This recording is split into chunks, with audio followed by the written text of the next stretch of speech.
Philippe Séguin, premier président de la Cour des comptes, ministre des Affaires sociales, a affirmé « Si la France ne résout pas les dysfonctionnements de sa protection de l'enfance, si elle veut occulter la barbarie qui prévaut dans de trop nombreux cas et occasionne une véritable maltraitance institutionnelle, ce sont des dizaines de milliers d'enfants qui connaîtront des traumatismes irréversibles. Et la société devra chèrement payer son renoncement aux valeurs du pays des droits de l'homme. » À l'âge de 9 ans, Mohamed est séparé de sa mère et placé en foyer. Il ne voulait pas le foyer, il ne voulait pas rester dans le foyer. Il ne voulait pas. Il pleure, il tape, il pleure, il a dit « Maman, s'il te plaît, tu ne me laisses pas tout seul, tu ne me laisses pas tout seul. » Des fois, c'est moi que je l'amène. Il court derrière moi jusqu'au grillage.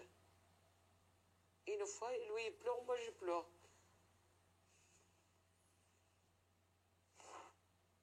Il a pleuré beaucoup. Il m'a dit « Maman, s'il te plaît, tu ne me laisses pas tout seul. » Tu me dis « Maman, tu ne me laisses pas tout seul. Tu ne me laisses pas tout seul. » Après, j'ai pleuré, j'ai descendu, j'ai pris le bus, j'ai parti. Il a souffert beaucoup. Maintenant, je crois ici, c'est ma faute qu'il est devenu comme ça. Que j'ai divorcé avec son père. J'en regrette beaucoup.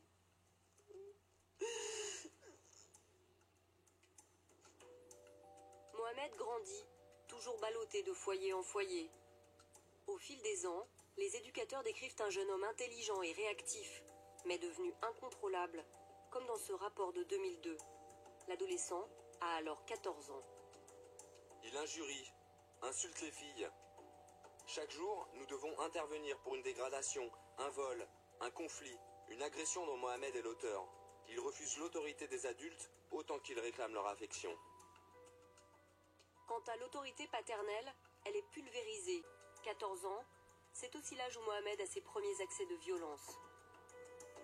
À cette période, il agresse brutalement une assistante sociale qui tentait de le consoler. Il a expertisé Mohamed, son manque de repères a eu de graves conséquences sur son développement.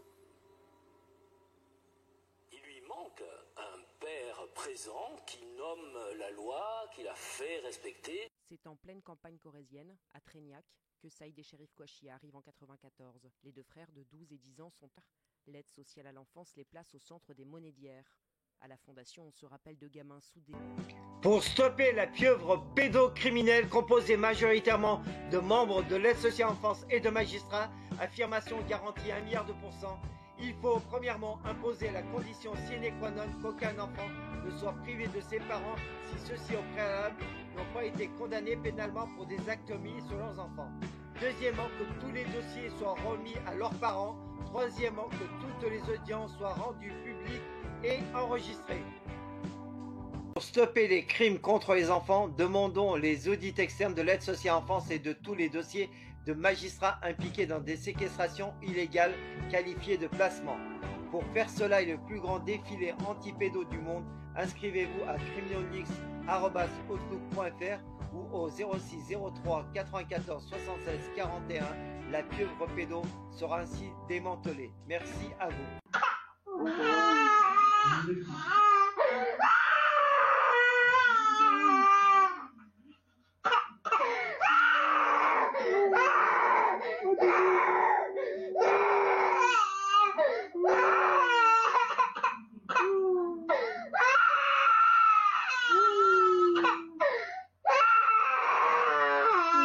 Najma, est-ce que tu viens avec moi?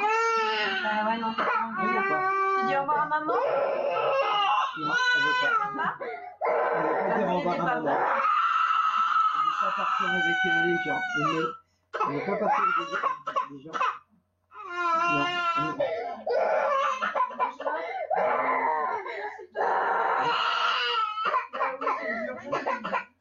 Je sais, c'est dur pour tout le monde. Papa, pour maman.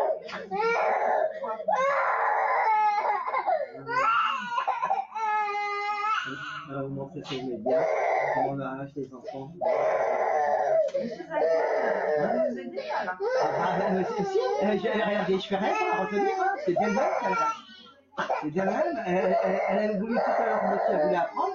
Regardez comment elle s'accroche. C'est pas bon. C'est dans ton tout beau. Et puis on peut take care. Regarde, maman va faire faire une vidéo, mon cœur. Je vais montrer à tout le monde. Je vais montrer à tout le monde comment ça se passe. Voilà. Voilà la décision. Voilà la décision du juge aujourd'hui. Voilà. La décision du juge aujourd'hui, c'est de placer mon enfant, de laisser mon enfant en foyer jusqu'au mois de mai. Regardez l'état de mon fils. Regardez bien l'état de mon fils. Voilà. Là, je suis en direct du tribunal avec mon enfant. Regardez bien. Regardez bien. La juge a rendu son verdict. Mon fils est placé en foyer jusqu'au mois de mai. Mon fils est placé en foyer jusqu'au mois de mai. Et j'ai juste un droit de visite par semaine. Un droit de visite par semaine. Un putain de droit de visite par semaine. Pas d'appel avec mon fils, rien du tout. Regardez.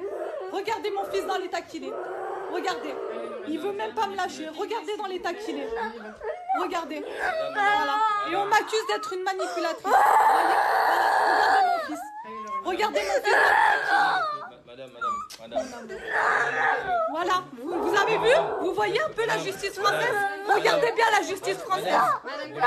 Gens qui réfléchissent ou qui donnent les ordres pour que l'aide sociale à l'enfance puisse avancer dans les meilleures conditions possibles. Exemple, les élus municipaux.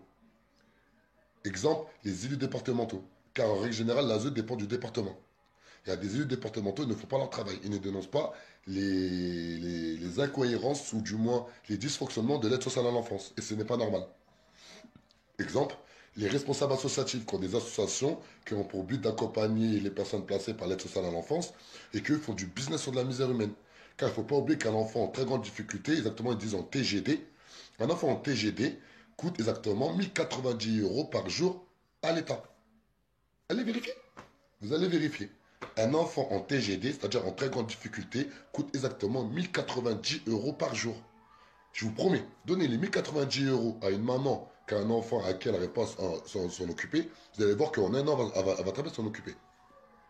Comment ça se fait, on arrache des enfants à leur famille? En règle générale, qu'est-ce qu'ils font? Ils n'arrivent pas à bien s'occuper de leur enfant, c'est toute une histoire qui est de finance.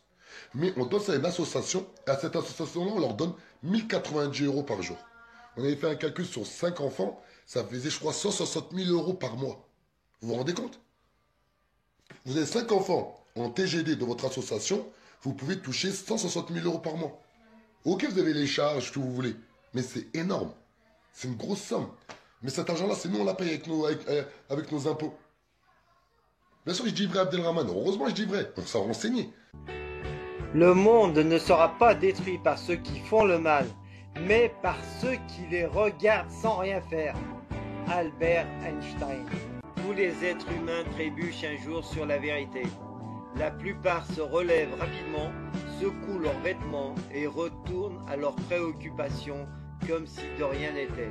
Winston Churchill. Ceux qui ne sont pas avec nous, enfants et anti-pédocriminels, sont contre nous. Pour triompher, le mal n'a besoin que de l'inaction des gens de bien. Des enfants sont détruits, violentés, violés et morts de par votre passivité. Vous êtes avec eux ou contre eux? Pour les pédos ou anti-pédos? Les terroristes comme Mera, les frères Kouachi, Nemouche, etc., les délinquants, violeurs d'aujourd'hui, de demain, sont aussi les fruits de la pieuvre via l'aide sociale à l'enfance. Des centaines de milliards d'euros ont alimenté les pédocriminels de l'aide sociale à l'enfance et complices. Et ça continue avec vos impôts. Les audiences concernant des enfants innocents se font dans des huis clos sans public. Les enregistrements vidéo ou sonores, ils sont interdits. Pourquoi? Les dossiers sont inaccessibles aux enfants ou à leurs parents qui les défendent. Pourquoi cette opacité? Pourquoi cette injustice de la justice pour des enfants innocents qui les pousse à être violés, violentés et à la mort? Les impliqués, magistrats, membres de l'aide sociale à l'enfance, etc. dans les dossiers d'enfants innocents ne veulent pas remplir des attestations sur l'honneur dans l'intérêt des enfants en lesquels ils certifient ne pas transgresser les lois, donc respecter les lois. Pourquoi refusent-ils de confirmer leurs actes? Si la pieuvre agite impunément depuis une quarantaine d'années, cela est dû à l'absence de médiatisation et à la désinformation qui fait que les médias ou politiques qui ont évoqué le sujet parlent de dysfonctionnement de l'aide sociale à l'enfance, soit trouble dans le fonctionnement, ce qui est mensonger. Un dysfonctionnement rénal ou d'appareil est traité et réparé dans les heures, jours qui suivent. pas laisser 40 années dans le même état. Les services publics sont au service du public. Tous les membres de services publics doivent être responsabilisés personnellement quand ils agissent pour faire sciemment envers les citoyens de France. Soutien à la COPRASP, Commission populaire de répression des abus de services publics, composée de citoyens de France sans lien avec les services publics. Soutenez la SPE, Société protectrice des enfants, sur Facebook et partagez-la, ainsi que la chaîne YouTube CriminalLeaks, résolument anti-pédocriminel.